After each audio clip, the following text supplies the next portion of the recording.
CM Jagananna పైన నిన్న జరిగిన దాడి అతి దుర్మార్గమైన చర్య. ఎందుకంటే జగనన్నకు ప్రజలలో ఉన్న ఆదరణ చూసి ఓర్వలేక ఆయనకి ప్రజలందరూ వన్ సైడ్ గా నిలబడ్డారు మద్దతుగా అని చెప్పి రేపు జరగబోయే ఎలక్షన్లలో జగనన్న స్వీప్ చేస్తాడు 175 కి 175 అనేది జనాల్లోనే డిసైడ్ అయ్యింది. కాబట్టి దాన్ని తట్టుకోలేక ఓర్వలేక కుళ్ళుతో రాజకీయాన్ని రాజకీయంగా అంటే హుందాగా చేయలేని చంద్రబాబు నాయుడు ఇలాంటి హత్య రాజకీయాలకు పాల్పడడం సిగ్గుచేటు.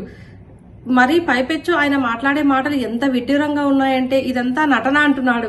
అసలు ఎవరైనా తన పైన తనే దాడి చేయించుకునే నీచ సంస్కృతి ఎవరికైనా ఉంటుందా?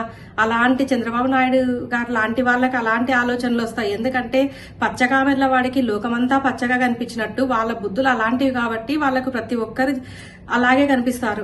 అంతే తప్ప జగనన్నకు ప్రజల్లో ఎంత అభిమానం ఉందంటే ఆయన అసలు ప్రజల్ని ఎంత కన్న బిడ్డల్లాగా అంటే సొంత కుటుంబ సభ్యుల్లాగా చూసుకుంటున్నారు. జగనన్నను చూసి ఓర్వ లేకుండా లాస్ట్ కు ఇంత నీచానికి ఒడిగట్టడం అనేది చాలా దుర్మార్గం. ప్రజలందరూ గమనిస్తున్నారు. నిన్నటి జరిగిన ఘటనతోనే అందరికీ అర్థమైపోయింది జగనన్నకు ప్రజల్లో ఎంత అభిమానం ఉంది. ఆయన 175కు 175 సీట్లు గెలవబోతున్నారని ముందే తెలుసు. కానీ నిన్నటితో అందరికీ ద్రోపడింది. అది ఆ విషయం ఇంకా తెలుసుకున్న చంద్రబాబు నాయుడు ఏమీ చేయలేక ఆయన నటించడం స్టార్ట్ చేశాడు. చంద్రబాబు నాయుడే ఒక పెద్ద నటుడు. ఆయన గురించి ప్రతి ఒక్కరికి తెలుసు. ఆయన లేనిపోని వాగ్దానాలు ఇస్తారు, తర్వాత అవన్నీ తుంగలో దొక్కుతారు, ప్రజలను మోసం చేస్తారు. ఆయన చంద్రబాబు నాయుడు అంటేనే అవినీతికి అబద్దాలకు మరో పేరు. అటువంటి చంద్రబాబు నాయుడిని ప్రజలందరూ ఈడ్చి కొడతారు. నెక్స్ట్ ఎలక్షన్లలో ఇప్పుడు వచ్చే ఎలక్షన్లలో ఆయనకి పుట్టగతులు లేకుండా ఆయన పార్టీకి పుట్టగతులు లేకుండా చేస్తారని కనుక్కొని ఇలాంటి నీచ రాజకీయాలకు పాల్పడుతున్నారు. కానీ ప్రజలెవరూ సహించే స్థితిలో లేరు. మనమందరం కూడా ఈ విషయాలను ఖండించాల్సిన అవసరం ఉంది. మనం కూడా బుద్ధి చెప్పాల్సిన అవసరం ఉంది. ఎవరైతే ఇలాంటి సిగ్గుమాలిన పనులు అంటే రాజకీయాలను ఇలాంటి సిగ్గుమాలిన పనులు చేస్తున్నారో వాళ్ళందరినీ కూడా మనము ఖచ్చితంగా బుద్ధి చెప్పాల్సిన అవసరం ఉంది. ప్రజల ఆదరణతో ఎంతో ప్రశాంతంగా కేరింతల మధ్య సాగుతున్న జగనన్న రోడ్ షోలో ఈరోజు జరిగిన అమానుషమైన చర్యను నేను ఖండిస్తూ ఉన్నాను. ఇది ఖచ్చితంగా కమ్మవాళ్ళు ఈరోజు ఇప్పుడే బొండా ఉమా ట్వీట్ చూసాము. కొండపైన అమ్మవారు, కొండ కిందకు అమ్మవారు అని. జగనన్న దళితుల మీద ప్రేమతో 206 అడుగుల అంబేద్కర్ విగ్రహాన్ని పెట్టడం ఎప్పుడు కమ్మోళ్ళకి అది నచ్చని విషయము. వాళ్ళు ఆ రోజు నుంచి ఏడుస్తూనే ఉన్నారు. ఈరోజు మరొకసారి బోండా ఉమా ట్వీట్ ద్వారా రేణుకా చౌదరి ఆ రోజు అనింది కొండపైన అమ్మవారి, కొండ కిందకు అమ్మవారని. అదే ట్వీట్ బోండా ఉమా కూడా చేశాడు. దళితుల పట్ల, పేదోళ్ళ పట్ల జగనన్న చూపిస్తున్న ప్రేమను ఏమాత్రం అంగీకరించలేని, సహించలేని పెత్తందారుడైన చంద్రబాబు ఈరోజు ఈ పెత్తందారుడైన చంద్రబాబు పేదల పట్ల జగనన్న చూపిస్తున్న ఆదరణని ఏమాత్రం తట్టుకోలేక, మరి ముఖ్యంగా వాళ్ళు అడ్డాగా భావించే విజయవాడలో జగనన్నకి లభిస్తున్న ఈ ప్రజా ఆదరణ తట్టుకోలేని ఈ బోండా ఉమా అయితేనేమి, చంద్రబాబు అయితేనేమి, అతని యొక్క నియోజకవర్గ పరిధిలో ఈరోజు జగనన్న మీద ఒక ఘోరమైన అటాక్ అయితే చేయించడం జరిగింది. ప్రజలందరూ చూస్తూ ఉన్నారు. ప్రపంచం మొత్తం ఈ విషయాన్ని ఖండిస్తూ ఉంది. అందరికీ క్లియర్గా అర్థమవుతుంది. ఒక ప్రొఫెషనల్ చేత ప్రాణం తీయించాలని జగనన్న మీద ఈ అటాక్ అయితే జరగడం జరిగిందని అందరికీ అర్థమవుతోంది. ఈ జరిగిన ఈ అటాక్ని ఖండించకపోగా టీడీపీ సోషల్ మీడియా ఏదైతే ఉందో ఇంకా నీచమైన ట్రోల్స్ చేస్తూ ఉన్నారు. అది ఖచ్చితంగా ప్రజలు గుర్తుపెట్టుకుంటారు. మీరు ఇలాంటి నీచమైన అవమానకరమైన ప్రవర్తనలు మానుకోకపోతే మీరు ఇంతకింతకి రేపు చెల్లించుకోవాల్సి వస్తుంటుంది. జగనన్న మీరు క్షేమంగా ఉండాలని కోరుకుంటాను. అదే గొప్ప దేవుడి కృప మీకు ఎప్పుడు తోడుగా ఉంటుంది. పేదలు, దళితులు మా పరువు నిలబెట్టిన, మా కోసం నిలబడిన జగనన్నకి ఎప్పుడు తోడుగా ఉంటాము. Jagananna, we are with you. God is with you. We love you.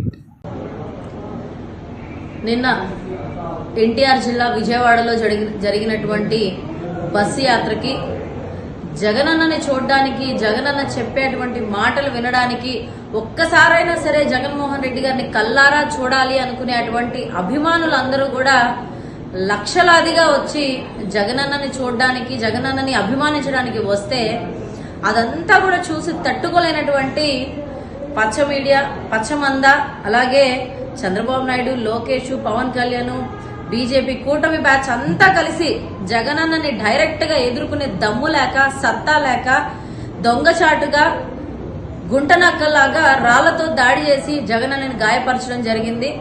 నిజంగా ఒక రాజకీయ నాయకుడి లక్షణాలు ఏవి కూడా చంద్రబాబు నాయుడుకి అండ్ కోకి లేవని చెప్పేసి దీని ద్వారా అర్థమైంది.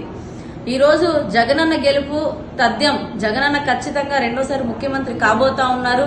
జగనన్న ఆంధ్ర రాష్ట్ర ప్రజలందరి గుండెల్లో కూడా చిరస్థాయిగా నిలిచిపోయేటటువంటి గొప్ప నాయకుడు అని చెప్పేసి ప్రజలు ఆల్రెడీ తీర్పుని ఇచ్చేశారు.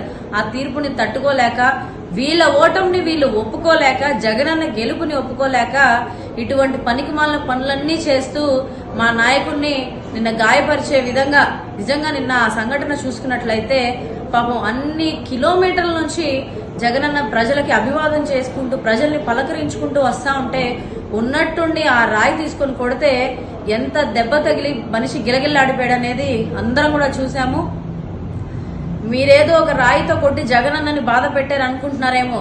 రేపటి రోజున ఎన్నికలు అయిపోయి రిజల్ట్స్ వచ్చే నాటికి అంతకన్నా పెద్ద దెబ్బ మీ కూటమి బ్యాచ్కి తగలబోతా ఉంది. మీరందరూ కూడా ఓడిపోయి ఆ ఓటమిని చవి చూసే రోజు దగ్గరకు వస్తుంది. జగనన్న గెలుపుని కూడా చూసే రోజు దగ్గరలోనే ఉంది. జగనన్న ముఖ్యమంత్రిగా ప్రమాణ స్వీకారం చేస్తా ఉంటాం. నిన్న రాత్రి విజయవాడలో మేమంతా సిద్ధం బస్సు యాత్రలో గౌరవ సీఎం గారు శ్రీ జగన్మోహన్ రెడ్డి గారి మీద జరిగిన రాళ్లదాడి చాలా హేయమైన చర్య.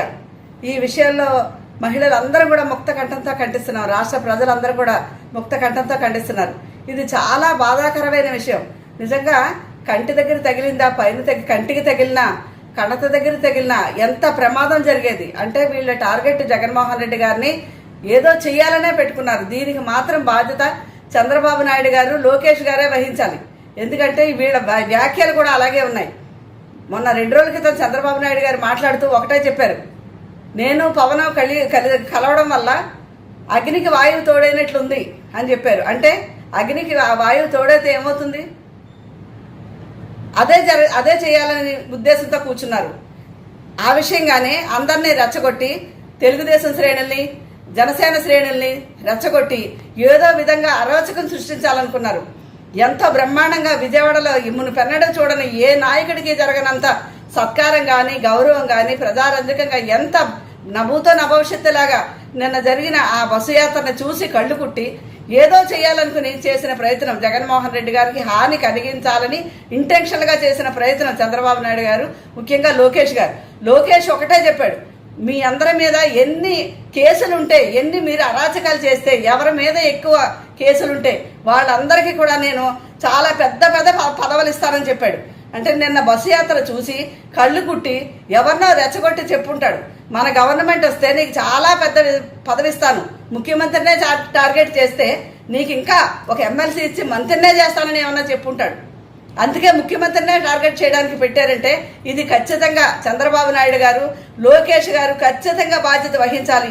వీళ్ళ గురించి నిజంగా పోలీసులు, ఇంటెలిజెన్స్ వారు కూడా ఎంక్వైరీ చేసి ఈ దోషుల్ని వెంటనే కఠినంగా శిక్షించాలని మేము గట్టిగా కోరుకుంటున్నాం. ఇలాంటి జిమ్మిక్కులు ఎన్ని చేసినా మళ్ళీ జగన్మోహన్ రెడ్డి గారే వస్తారు. ఈ 24 అఖండ మెజారిటీతో ఆయన నెగ్గి మళ్ళీ సీఎంగా అవుతారు. వీళ్ళు చేసిన ఇలాంటి పనులన్నీ, అరాచక పనులన్నీ ప్రజలు గుర్తించుకుని వీళ్ళకి మొన్న వచ్చిన 23 కాదు 1-2 స్థానాల్లోనే రాకుండా చేస్తారు. మొన్న వాలంటీర్ విషయంలో ఏం చేశారు? వాలంటీర్ పెన్షన్లు ఇవ్వకూడదని ఇంటింటికి ఆపారు. ఆ వృద్ధులు, వికలాంగులు వీళ్ళందరూ కూడా చంద్రబాబు నాయుడు గారి మీద ఒకటే కక్ష పెట్టి కూర్చున్నారు. ఎందుకంటే మమ్మల్ని ఇంత ఇబ్బంది పెట్టాడు కదా, ఓటు ద్వారా మేము ఏం చేస్తామో చూడండి, నిరూపిస్తాం, చంద్రబాబు నాయుడిని అధపతాళాలను తొక్కుతామని ప్రతి ఒక్కళ్ళ మాట మాట్లాడారు. వాళ్ళందరూ ఆగ్రహంగా ఉన్నారని తెలిసి వాలంటీర్లకి నేను 10,000 పెంచుతానని చెప్పాడు. అంటే ఒక మాట అనేయడం, దాన్ని దిద్దుకోవడానికి 100 మాటలు చెప్పడం చంద్రబాబు నాయుడికి బాగా అలవాటు. ఈ విషయంలో నిన్న జరిగిన రాళ్ల దాడి విషయంలో మాత్రం చంద్రబాబు నాయుడు అలాగే లోకేష్దే ప్రధాన పాత్రని మేము గట్టిగా నమ్ముతున్నాం. అందరికీ నమస్కారం. నిన్న జగన్మోహన్ రెడ్డి గారి మీద జరిగిన దాడి చాలా హేయమైన చర్య. దీన్ని నేను తీవ్రంగా ఖండిస్తున్నాను. రాజకీయాల్ని రాజకీయాలుగా చేయాలి, అంతే తప్ప ఇలాంటి రౌడీ రాజకీయాలు, గుండా రాజకీయాలు, దుర్మార్గపు రాజకీయాలు చేయడం చాలా తప్పు. ఏ పార్టీ చేసినా కూడా దీన్ని హర్షించకూడదు. అయినా చంద్రబాబు నాయుడికి హత్యా రాజకీయాలు, గుండా రాజకీయాలు కొత్తేమీ కాదు. ఎందుకంటే ఇట్లాంటి రాజకీయాలకి ఆయన ఆద్యుడు కాబట్టి. జగన్మోహన్ రెడ్డి గారికి వస్తున్న ప్రజాదరణని చూసి తట్టుకోలేక, యాక్చువల్గా అయితే రాయలసీమ కదా జనాలు వచ్చుంటారు సిద్ధం సభలకి అని భ్రమలో ఉన్నారు. కానీ అదే సభలు ఇప్పుడు గుంటూరు జిల్లాకు కానీ కృష్ణా జిల్లాకి వచ్చేసరికి ఆ జనం ప్రభంజనంగా మారి నీరాజనాలు పడుతుంటే అది చూసి తట్టుకోలేని చంద్రబాబు నాయుడు గారు ఇలాంటి దుర్మార్గపు చర్యలకి పాల్పడుతున్నారు. చంద్రబాబు నాయుడు గారు అండ్ ఎల్లో బఫూన్స్ మీకు చెప్పేది ఒకటే, అరచేతిని అడ్డుపెట్టి సూర్యుడిని ఆపడం, ఇలాంటి చిల్లర చేష్టలు చేసి జగన్మోహన్ రెడ్డి గారి ప్రభంజనాన్ని ఆపాలనుకోవడం మీ వల్ల కాదు. కానీ వేరే దారులు ఎంచుకోండి. అవసరమైతే ప్రజల్లోని మద్దతును కూడగట్టుకోండి, అంతే తప్ప ఇలాంటి పిచ్చి పిచ్చి చర్యలు మాత్రం చేయకండి. మీరు విసిరిన ఈ రాయే రేపు మీ రాబోయే ఎన్నికల్లో మీ రాజకీయ సమాధికి పునాది రాయి కాబోతుంది. దీనికి మీరందరూ సిద్ధంగా ఉండండి. రాష్ట్ర ముఖ్యమంత్రి వర్యులు జగన్మోహన్ రెడ్డి గారి మీద జరిగిన దాడికి రాష్ట్రం మొత్తం కూడా ఈ రోజున కన్నీళ్లు పెట్టుకునే పరిస్థితి కనపడుతుంది. ముఖ్యంగా రాజకీయాల్లో రాజకీయంగా ఎదుర్కోవాలి తప్పనిచ్చి ఇలా దాడులు చేయటం అనేది, అంత నీచమైన రాజకీయాలు ఎక్కడా ఏ రాష్ట్రంలో జరుగుండదు. కేవలం చంద్రబాబు నాయుడు గారి ఆలోచన వల్లే ఇలాంటివి జరుగుతాయి. ఎందుకంటే ఆయనకి ఓడిపోతాము అన్న భయం పట్టుకొని ఈ రోజున అందరితో కూటమి అని బీజేపీ, జనసేన అందరితో కూటమి అయినా కూడా ఓడిపోతాము అని సర్వేలు వచ్చేటప్పటికి ఇవాళ 10 సర్వేలు కూడా ఇవాళ జగన్మోహన్ రెడ్డి గారు గెలుస్తారు అని బల్లగుద్ది చెప్పిన తరుణంలో ఈ రోజున జీర్ణించుకోలేక జగన్మోహన్ రెడ్డి గారినే హత్య చేయాలి అన్న ఉద్దేశంతో ఈ రకమైన దాడి చేపించింది చంద్రబాబు నాయుడు గారు. ఏమంటే మీరు గమనిస్తే ఇక్కడ తగిలింది, కొంచెం ముందుకొస్తే కన్ను పోయేది, నవరకాంత మీద పడితే ప్రాణం పోయేది. ఎక్కడన్నా మీరు దేశ చరిత్రలో ఇంత నీచమైన పనులు చేయటం మీరు చూశారని చెప్పేసి నేను తెలియపరచుకుంటున్నాను.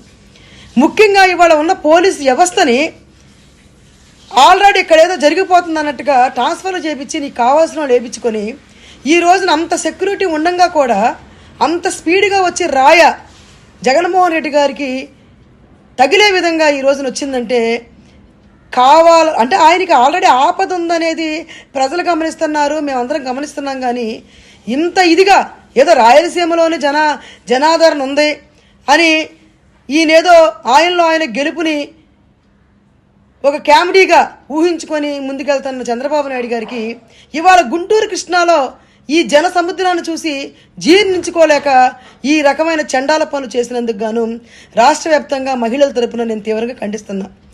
మీరు రాజకీయంగా మీరు ఎదుర్కోండి. మేము రేపొద్దున ఎలక్షన్లోకి వెళ్ళటాక మేమేం చేసామని చెప్పుకొని వెళ్ళండి. మేమేం చేసామని చెప్పుకొని వెళ్ళటాక మేము ముందుంటాం. అసలు నువ్వు ఏమీ చేయలేదు, నువ్వు ఓడిపోతామని జనాలు ఇచ్చిన సమయంలో నువ్వు ఈ రకంగా చేసావంటే జనాలు అందరూ గమనిస్తున్నారు. జగన్మోహన్ రెడ్డి గారిని హత్య చేయడానికి నువ్వు ఈ కుట్రలు చేశావని పబ్లిక్ గమనిస్తున్నారు. దయచేసి నేను ఒక పిలుపునిస్తున్నాను. ఈ రోజున మీరు గమనిస్తే జగన్మోహన్ రెడ్డి గారు అనే వ్యక్తి లేకపోతే ఈయన మళ్ళీ సీఎం కుర్చీలో కూర్చుందామనే ఉద్దేశంతో ఇలాంటి నీచమైన పనులు చేపిస్తున్న చంద్రబాబు నాయుడు గారికి మనం బుద్ధి చెప్పాలి అని అంటే తప్పకోకుండా కూడా రేపొద్దున ఓట్ల రూపంలో ప్రతి ఒక్కరు వైఎస్ఆర్సీపీకి ఓటేసి చంద్రబాబు నాయుడు గారిని ఈ రాష్ట్రం నుంచి తరిమి కొట్టే విధంగా 175 సీట్లు ఇచ్చి మనం తప్పకోకుండా జగన్మోహన్ రెడ్డి గారి సత్తా ఏంటో చూపించాలని చెప్పేసి నేను ఈ మీడియా పూర్వకంగా నేను తెలియపరచుకుంటున్నాను.